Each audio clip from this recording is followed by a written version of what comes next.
कहानी कुछ इस तरह है। गरीब अनाथ बच्चे किस तरह माँ का प्यार पाएं।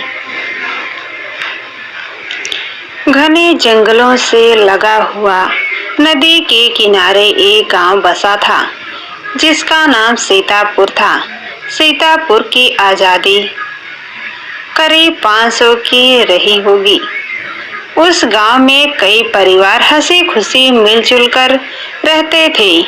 इन्हीं परिवारों में से एक थे बहोरी लाल, जिनकी पत्नी का नाम लाल कली था। उन दोनों के 2 बच्चे थे, एक लड़का और एक लड़की, जिनका नाम जय और संजना था। बहोरी लाल और उनकी पत्नी लाल कली गांव में ही खेती बाड़ी और पशुपालन का काम करके अपनी रोजी रोटी चलाते थे और उनका पूरा परिवार हंसी खुशी रहता था। ये सब कुछ बिल्कुल सामान्य रूप से चल रहा था कि एक दिन अचानक गांव की नदी में जैसी सुनामी आ गई। नदी का पानी पूरे गांव में भर गया, जिससे सुनामी जैसी हालात हो गए। बहुत भयानक बाढ़ आ गई। गांव में चारों तरफ पानी के सिवा कुछ नहीं दिखता था। गांव के ज्यादातर घर पानी में डूब गए थे। जो लोग अपने आप को बचा सकते थे, वो भागकर गांव के पास के पहाड़ के ऊपर शरण ले लिए। लेकिन कई परिवार के लोग और पशु नदी की सुनामी में बेबस नजर आए। अब उनका इस भयानक बाढ़ से बचकर निकल पाना मुश्किल हो गया था। उन्हीं में से एक थी बहोरी लाल और उनका पूरा परिवार। बाढ़ की वजह से गांव के लोग बह रहे थे। जान माल का भारी नुकसान हुआ था। जय और संजना भी बाढ़ के पानी में बह रहे थे। उन दोनों का कोई सहारा नहीं था, इसलिए दोनों रो रहे थे। दोनों बच्चे बहते हुए एक गांव बराहपुर पहुंच गए। उस गांव में भी बाढ़ का पानी भरा हुआ था। दोनों बच्चे बच तो गए, लेकिन माता पिता को साथ ना पाकर दोनों बहुत दुखी थी। वो अकेलापन महसूस कर रहे थे। नदी के किनारे दोनों बच्चे अभी भी पानी में खड़े सोच रहे थे। तभी संजना ने जय से कहा, भाई अब हम कहाँ जाएंगे, कहाँ रहेंगे और क्या खाएंगे? मम्मी पापा का भी पता नहीं है। ऐसा तो हम भूख प्यास से मर जाएंगे। तभी जय रोने लगा और कहता है, दीदी तुम तो ऐसा मत कहो, तुम्हारे सिवा मेरा है ही कौन?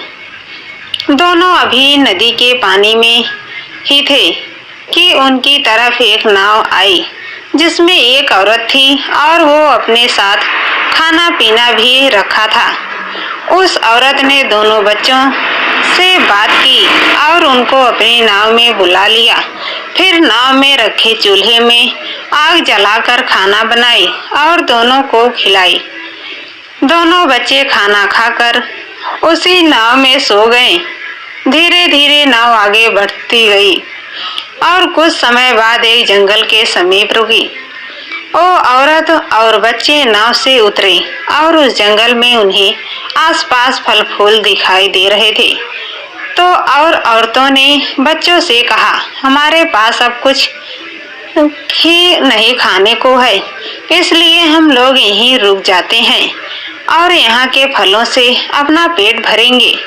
एक रात वहाँ बिताने के बाद वो तीनों आसपास घूमने जाते थे, तो उसके पास में एक गांव दिखाई देता है।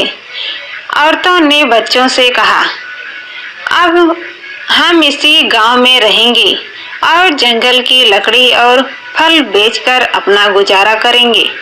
कुछ दिन ऐसे ही बीत गए। एक दिन वो औरत जंगल फल और लकड़ी लेने चली गई थी। तभी जय और संजना घूमते घूमते कहीं दूर निकल गए। शाम हो गई थी। दोनों थक चुके थे।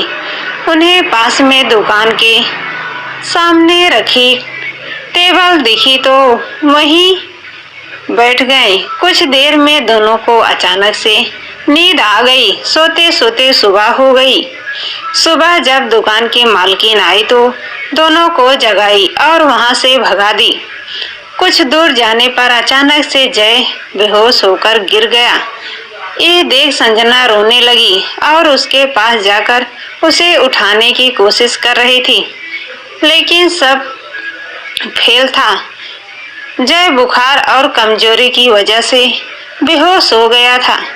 तभी उनके पास एक आदमी आया और संजना से पूछा, क्या हुआ? संजना सब कुछ बताया। उसके बाद वो आदमी जय को हॉस्पिटल लेके गया और इलाज कराया और दोनों को पेट भर खाना भी खिलाया था। उसके बाद दोनों को अनाथ समझकर अपने घर ले आया।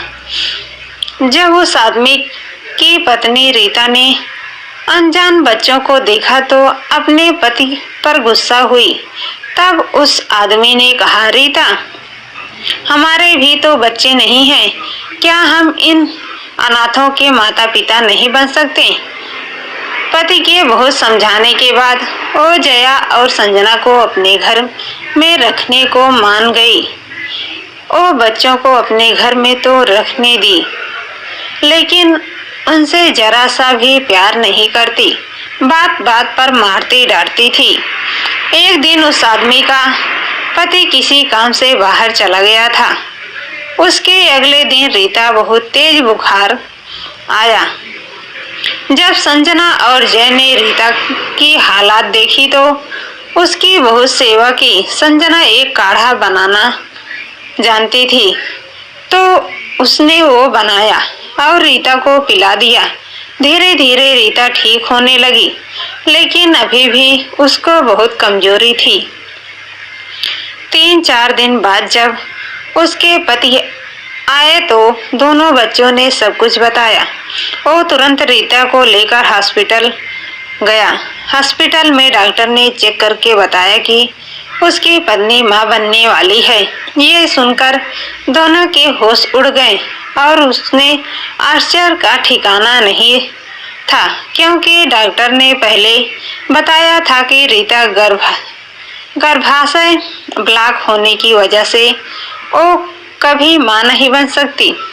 जब उस आदमी ने डॉक्टर से संजना के बनाए काढ़े के बारे में बताया तो डॉक्टर ने बच्ची से पूछा, बेटी, आपने ये काढ़ा बनाना कहाँ से सीखा और इसमें क्या मिलता है? तब संजना ने बताया कि उसके दादा दादी ये काढ़ा बनाते थे और कहते थे कि इस काढ़े से बहुत से बीमारियां दूर हो जाएंगी। उसके बाद रीता ने संजना को जैसे माफी मांगी और कहा, संजना, तुम्हारी वजह से मेरे बच्चे होगा। तुम्हारा ये एहसास मैं कभी नहीं भूलूंगी। अब मेरे बच्चे होने के बाद भी तुम दोनों से अपने बच्चों की तरह प्यार करूंगी। फिर उसने संजना और जय को गले लगा लिया। उसके बाद दोनों बच्चे रीता और उसके पति अपने घर आ जाते हैं और सभी लोग मिलजुल कर हंसी खुशी रहने लगते हैं। दोस्तों, हमारी कहानी पसंद आए तो चैनल को सब्सक्राइब कर देना, बेल आइकन पर क्लिक कर देना, लाइक एवं शेयर कर देना। हमारी कहानी कैसी लगी कमेंट में ज़रूर लिखकर बताना। ज़्यादा से ज़्यादा सब्सक्राइब कर देना।